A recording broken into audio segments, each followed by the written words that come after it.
Talvez pouca gente percebeu, ou muitas, mas poucas pessoas tiveram coragem de fazer alguma coisa. Até porque não tem muita coisa para fazer contra pessoas tão grandes. A história da princesa Diana é rodeada de intrigas, mas principalmente sobre a sua morte, que é rodeada de mistérios. Mistério esses que abrem para possíveis teorias das conspirações que a internet tanto gosta, como por exemplo, ela ter sido assassinada pela realeza. Mas e se ela realmente foi? Quem teria coragem de peitar assim a família real? Uma coisa é fato, a rainha não gostava da princesa. E quais seriam os seus motivos? Diana nasceu em 1961 em Norfolk, na Inglaterra. Ela era a terceira filha do visconde e da viscondesa, nem sabia que existia, de Althorp, não sei pronunciar esse reino. E cresceu em meio a uma família nobre e tradicional da Inglaterra. Desde pequena, a Diana já mostrava a sua personalidade forte e interesse de ajudar os mais necessitados. Ela gostava de cuidar dos animais, das plantas e das pessoas que precisavam de ajuda. Só essa parte já mostra que ela era melhor do que 99% de todos nós. Mesmo a família dela sendo bem próxima da família real, ninguém imaginava que aos 20 anos de idade, Diana se casaria com o príncipe Charles, que assumiu agora depois que a rainha bateu as botas no final do ano passado. Eles se casaram em 1981 em um casamento que foi transmitido para o mundo inteiro. Cerimônia essa que foi assistida por mais de 750 milhões de pessoas no mundo inteiro. O que, se for parar para pensar, esse número em 1981 era muita gente acompanhando, mas muita gente mesmo. E a princesa Diana rapidamente conquistou o coração de muitos com seu carisma e simpatia, que era muito abundante desde a sua juventude, como a gente já falou anteriormente. Mas agora, como princesa do herdeiro direto do trono, ela enfrentaria situações na qual não combinavam com o seu jeito de ser. Como é o sonho da esmagadora maioria das mulheres, eu acho, ou pelo menos era antigamente, muitas se adaptariam ao seu novo lugar, sendo uma princesa. Quase um sonho da Disney. Quem sabe até muitas deixariam a fama subir a cabeça? Até porque sabemos que a família real é cercada por tradições e frufrujagens, o que não combinava nem um pouco com o tipo de ser da princesa Diana. Conhecida por ser uma mulher forte e independente, que muitas vezes desafiava de frente as normas e as tradições da realeza. Só que desde o início do seu casamento com o príncipe Charles, ela se sentia meio isolada, vamos dizer assim, e muitas vezes até ignorada, especialmente pelo marido. Marido esse que ainda mantinha um relacionamento meio próximo com a sua ex-namorada, a Camilla Parker Bowles. E se fosse eu, já teria largado ali, porque gente que tem essa relação com ex aí, é pedir pra sofrer, hein? Vou te contar. Já que ela se viu nessa situação de que ela não tinha tanta atenção das pessoas ao seu redor, ela fez algo que veio do seu coração e usou o poder da sua influência com o seu título para ajudar ainda mais pessoas, sendo eleita na época a terceira pessoa mais influente da família real.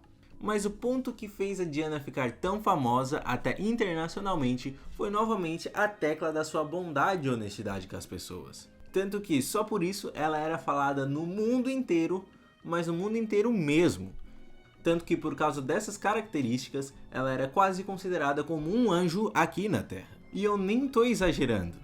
Antes eu falei que ela foi considerada uma das top 3 pessoas mais influentes da família real, mas vale deixar claro também que ela era uma das pessoas mais influentes do mundo.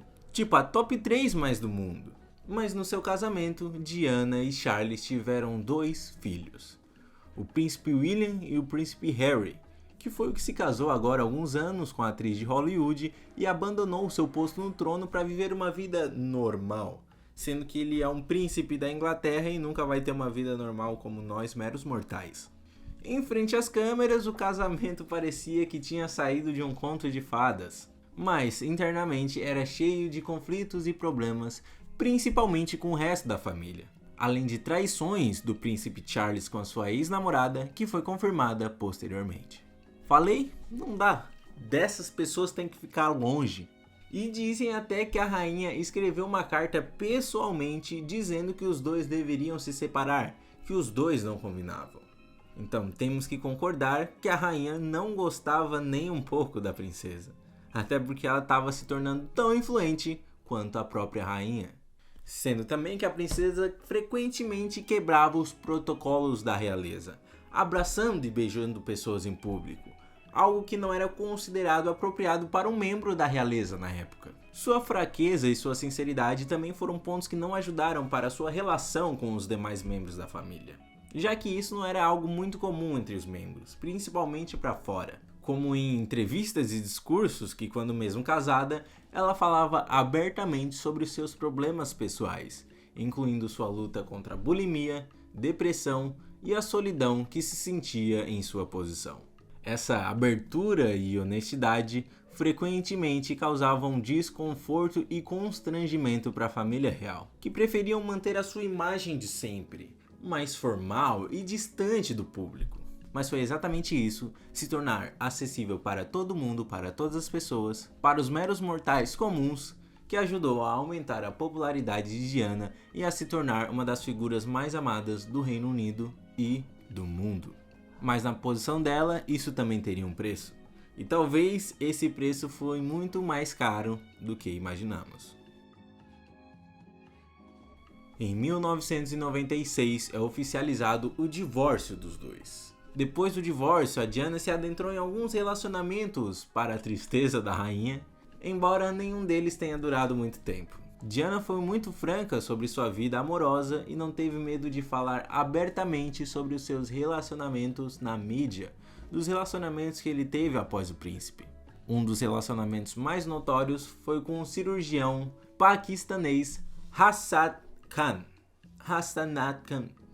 Vou deixar aqui embaixo que eu não sei pronunciar esse negócio. Os dois mantiveram um romance discreto e Diana estava realmente apaixonada por ele, de acordo com amigos e pessoas que conviviam com eles, pessoas próximas. Ela queria se casar com ele e até considerou se converter ao Islã para poder ficar com ele, mas acabou não dando certo.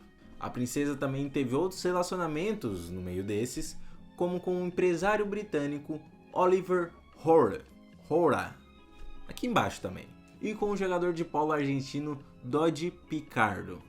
No entanto, nenhum desses relacionamentos foi tão sério quanto o seu relacionamento com o primeiro que eu falei. Diana também teve um breve romance com o empresário Dodi Al-Fayed, um empresário egípcio.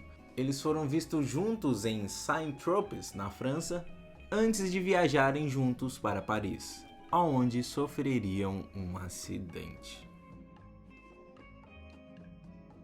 31 de agosto de 1997, Paris. Nessa noite, um carro que estava sendo perseguido por paparazzis bate em um túnel em alta velocidade. Os ocupantes, Diana, seu namorado, o Al-Fayed, o motorista e o guarda-costas. O namorado e o motorista morreram na hora e no local do acidente. E a princesa Diana, ela morreu algumas horas depois no hospital, assim como o guarda-costas.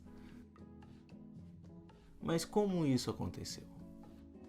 Mas antes de explicar, eu tenho que pedir encarecidamente para que você que está assistindo até aqui se inscreva no canal, para ajudar a batermos a nossa meta de 1000 inscritos e eu cumprir a minha promessa que eu falei com vocês de que eu vou fazer o quê? Pular de paraquedas quando atingirmos a meta. E vocês ver eu me cagando nas calças em queda livre.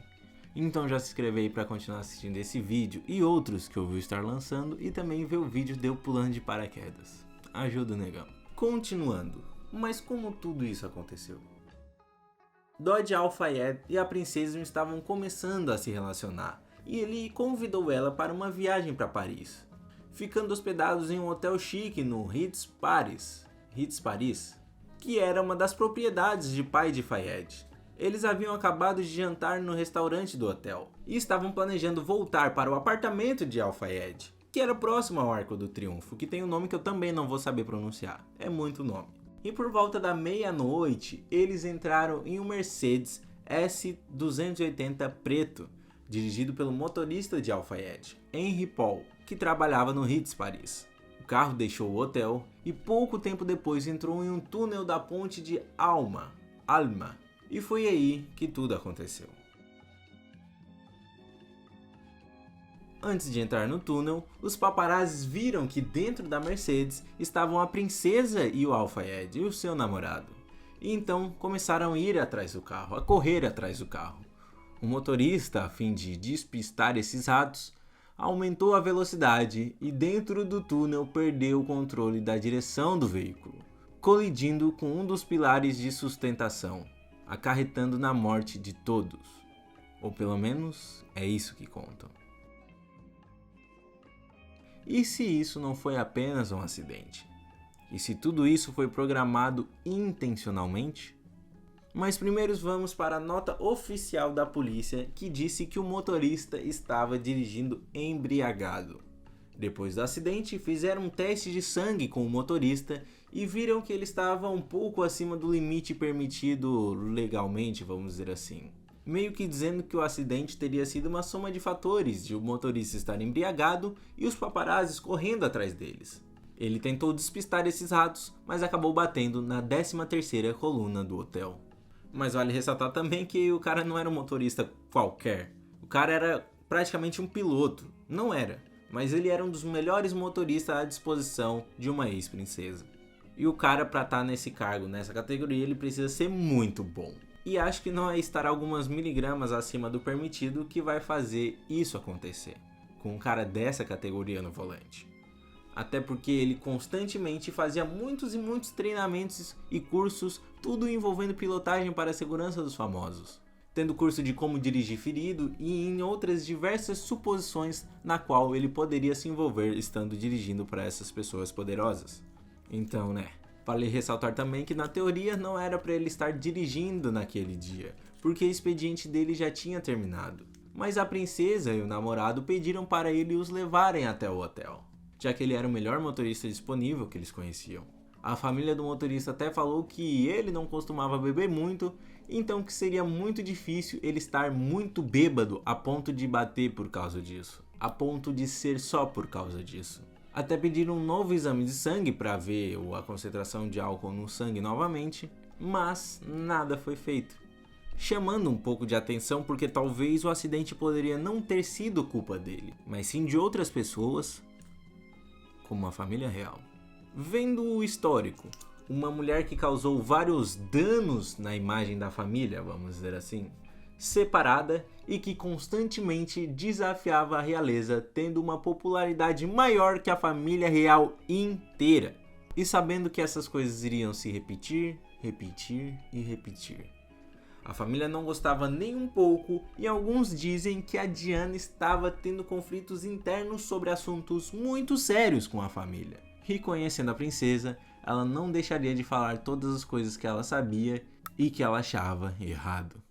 O pai de Dodge, o namorado dela, já acusou o serviço secreto e a família real de terem matado seu filho várias vezes, por mais que ele não tenha conseguido provar definitivamente que eles tentaram, por mais que ele foi atrás. Existe outra teoria também que fala que o acidente foi causado por causa de falha do carro, que pouco tempo antes aquele carro já teria se envolvido em um acidente e não era para ele estar em circulação com pessoas tão importantes. Mas e você? O que você acha que realmente aconteceu com a princesa Diana? Se foi apenas um acidente? Se o carro realmente estava estragado? Ou se a família real tem a ver com isso? Se tem ou não tem, nunca saberemos, mas coloque aqui embaixo o que você acha e não se esqueça de se inscrever também e deixar o seu like. Meu nome é João Tomás e esse é o Projeto Secreto. E um beijo pro Mike Conquista.